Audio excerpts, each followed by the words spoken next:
Olá! Hoje a gente vai mergulhar fundo numa teia de conspirações milenares, uma história sobre um deus que, bom, foi derrubado pela própria cria. A nossa análise é sobre o clã La Sombra, do universo de Vampiro à Máscara, e foca na queda do seu fundador, um evento que basicamente partiu o mundo dos vampiros em dois. E é uma história essencial. Para entender as grandes facções do cenário, o Sabá e a Camarilla, é preciso entender os La Sombra. Porque a rebelião deles não foi só assim uma briga de família. Foi o estopim de uma guerra civil que dura até hoje. A gente vai seguir os rastros dessa conspiração, desde a Mesopotâmia antiga até o clímax sangrento na Sicília medieval. Perfeito. A missão, então, é decifrar essa figura, esse antediluviano, e entender como ele, um ser de poder inimaginável, foi pego numa armadilha tão espetacular. Vamos começar pelo começo, que já é um mistério. Uma coisa que me chama a atenção logo de cara nas fontes é que não há um consenso se o fundador era homem ou mulher.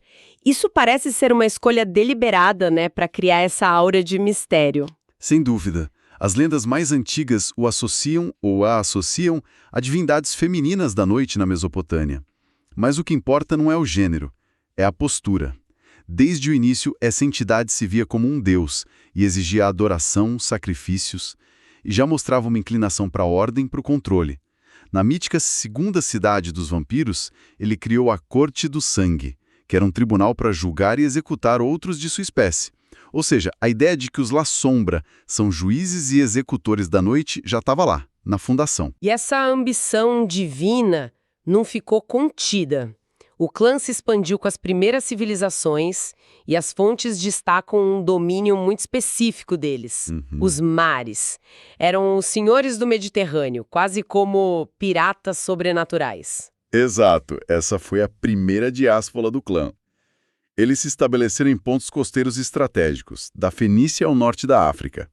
E essa conexão com o oceano se tornou parte da identidade deles. As fontes mencionam um detalhe fascinante.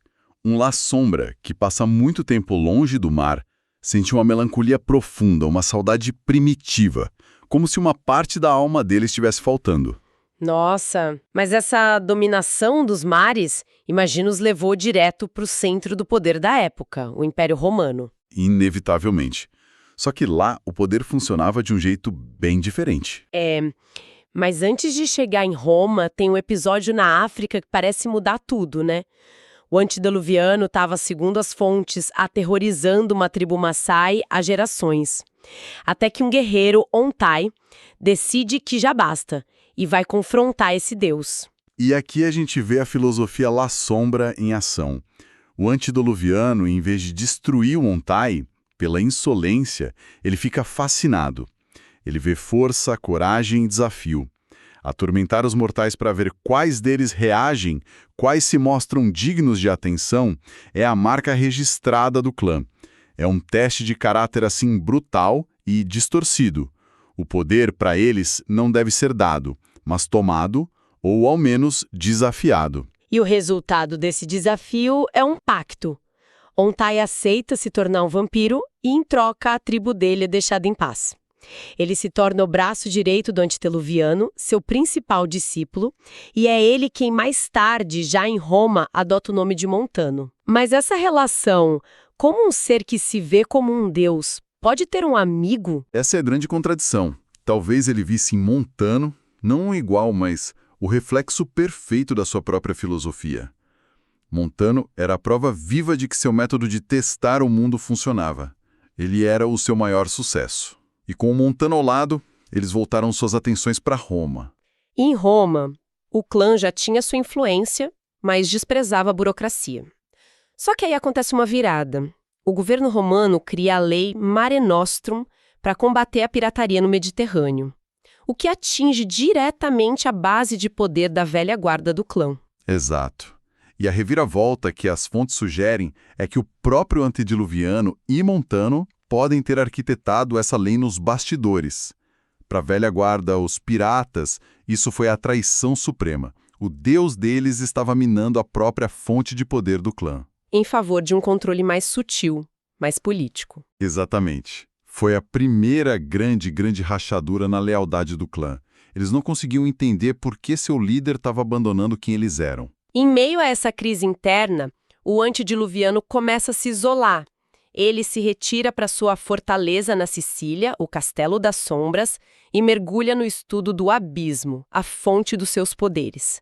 Ele basicamente se desliga do dia a dia do clã, né? Deixando Montano como seu regente. E esse vácuo de poder é o palco perfeito para a entrada de uma nova peça nesse xadrez. Gratiano de Veronese. Um arcebispo mortal, brilhante e ambicioso e completamente corrupto, que por acaso descobre a rede de influência que Montano está construindo em Roma. E o Gratiano então tenta expor Montano e a história se repete. O antediluviano, observando tudo das sombras do seu castelo, fica mais uma vez impressionado com a audácia de um mortal que ousa desafiar a sua cria mais poderosa. Exato, e ele decide recrutar Gratiano no estilo La Sombra. Primeiro, ele destrói a vida do arcebispo expondo todos os seus segredos e fazendo perder todo o poder. Quando Gratiano está no fundo do poço, o antediluviano aparece e oferece a imortalidade. E Gratiano recusa. Recusa. O antediluviano então o tortura de formas inimagináveis e faz a oferta novamente. E desta vez Gratiano aceita. Mas é um pacto nascido do puro ódio. Ele não está aceitando a imortalidade como um presente. Ele está aceitando uma arma. Naquele momento, ele jura para si mesmo que vai usar esse poder para destruir não só Montano, mas o Deus que o forçou a essa condição. A vingança se torna seu único propósito. E o plano de Gratiano é uma obra-prima da manipulação. Usando seus novos poderes, ele tece uma conspiração complexa com várias camadas de engano para fazer parecer que Montano, o filho favorito, estava planejando diablerizar o antediluviano. E aqui entra um conceito crucial para entender o que vem a seguir. A diablerie. É um ritual proibido, o crime máximo entre os vampiros, onde um consome a alma e o poder de outro, geralmente mais antigo. É o canibalismo da alma. A acusação de Gratiano é a mais grave possível. A Corte do Sangue é reativada para investigar, mas o plano é tão bem feito que eles só enxergam a camada superficial e declaram Montano culpado de alta traição. O que nos leva à pergunta central que as fontes levantam. Por que o antediluviano não fez nada? Um ser daquele poder teria visto a verdade. As fontes nos dão algumas possibilidades. A mais simples é que ele estivesse em torpor, um sono profundo do qual não podia despertar. Outra é que tudo era um teste final para Montano. Ele queria ver como seu melhor discípulo se sairia dessa situação impossível. Mas há teorias mais complexas. Uma delas, e talvez a mais trágica, é pura e simples apatia. É um tema recorrente em Vampiro, o que acontece com uma mente depois de 10 mil anos. O poder se torna entediante, as intrigas perdem a graça. Talvez ele não tenha sido enganado. Talvez ele simplesmente não se importasse mais. O que seria uma queda ainda maior para um ser que se via como um deus. Contudo, a teoria mais forte, e que se conecta ao seu isolamento na Sicília, é que ele estava passando por uma metamorfose. Ele não estava mais interessado nos jogos de poder porque seu objetivo era transcender a forma física e se fundir completamente com o abismo. Seu corpo, para ele, era só uma casca. Seja qual for o motivo, o palco está montado. A revolta anarquista explode na Europa. Vampiros jovens se rebelando e caçando seus mestres anciões. Gratiano vê nesse caos a cobertura perfeita para o golpe final dele. Ele faz uma aliança com outro clã, os Assamitas. Naquela época, os Assamitas eram caçadores obcecados por diablerie, viciados no poder que o sangue de anciões lhes dava. A oferta de Gratiano era irrecusável. Ajudem-me a invadir o Castelo das Sombras, e eu lhes entrego a alma de um antediluviano. Em 1483, o ataque acontece. E no momento decisivo, Montano, preso entre os invasores e o silêncio do seu mestre, ele toma uma decisão que vai assombrá-lo para sempre. Ele simplesmente se vira, se funde às sombras e abandona seu pai vampírico ao seu destino. A cena final descrita nas fontes é icônica. 6 vampiros, a maioria La Sombra rebeldes, liderados por Gratiano e um guerreiro assamita, descem à câmara do antediluviano e o encontram imóvel. E ali, eles cometem o ato impensável. Eles o diablerizam, consumindo sua essência e poder. O Deus está morto. O impacto disso redefine o mundo. Graciano não é visto como um traidor, mas como um libertador, um herói da revolução. Ele se torna uma das figuras centrais na fundação do Sabá. Montano, por outro lado, consumido pela vergonha, foge para a facção inimiga, a recém-formada Camarilla. Lá, ele funda o que ficou conhecido como a linhagem dos La Sombra Antitribo. E esse termo, antitribo, significa literalmente antitribo. São os membros de um clã que rejeitam a ideologia principal de sua família e se alinham aos rivais. A morte do antediluviano La Sombra inspirou outros, como o clã Tremere, a fazer o mesmo. O medo dessa onda de patricídio levou os anciões de outros clãs a se unirem e criarem a Camarilla. Então, a morte de um único ser criou as duas facções que governariam a noite por séculos. É uma trama de uma complexidade impressionante. Para acompanhar todas essas reviravoltas, traições dentro de traições, é preciso ter uma mente que gosta de conectar pontos, de enxergar o sistema por trás da história. Com certeza. Geralmente, quem se aprofunda em universos de ficção tão vastos e detalhados como os de RPG, tem esse perfil. É um público criativo, com um forte envolvimento com leitura e que gosta de desafios intelectuais.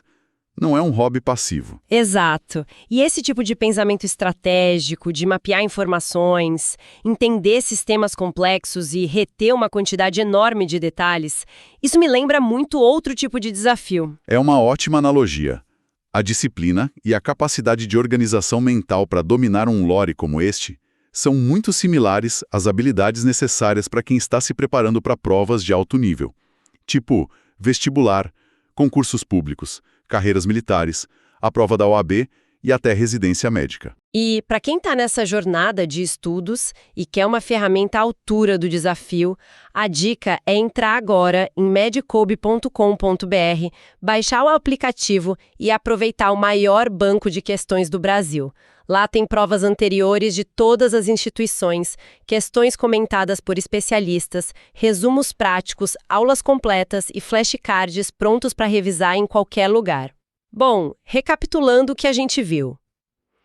A história de um fundador divino, uma traição monumental que levou séculos para se concretizar, e um único assassinato que deu origem às duas maiores facções do mundo de Vampiro à Máscara. Mas as fontes que a gente analisou deixam um último fio solto. Uma reviravolta final que joga uma sombra sobre tudo isso. A teoria mais aceita e mais sinistra é que o antediluviano não foi realmente destruído. Como assim? 6 vampiros o diablerizaram, a alma dele foi consumida. Acredita-se que a essência dele era poderosa demais para ser dividida ou destruída. Ela foi, na verdade, absorvida por completo por um dos 6 invasores, o guerreiro assamita que mais tarde se tornaria o líder de seu clã, no Sabá, sob o título de O Rolo. E o ritual mais bizarro desse líder, onde ele é voluntariamente diablerizado a cada 100 anos por seu sucessor, não seria um sacrifício, seria uma medida de contenção. Contenção. Uma necessidade desesperada. A cada século, a consciência do antediluviano La Sombra fica mais forte dentro dele, ameaçando tomar o controle. O ritual seria uma forma de reiniciar o sistema, passando a alma prisioneira para um novo corpo, mais jovem e mais forte, para aprisioná-la por mais 100 anos. E isso nos deixa com uma pergunta final e perturbadora. Se o mestre das sombras e da manipulação sobreviveu, aprisionado dentro do líder de outro clã, a maior rebelião da história vampírica foi realmente uma vitória? Ou foi apenas mais uma jogada genial em seu tabuleiro milenar, onde ele simplesmente trocou de corpo e continua das trevas a puxar as cordas de todos?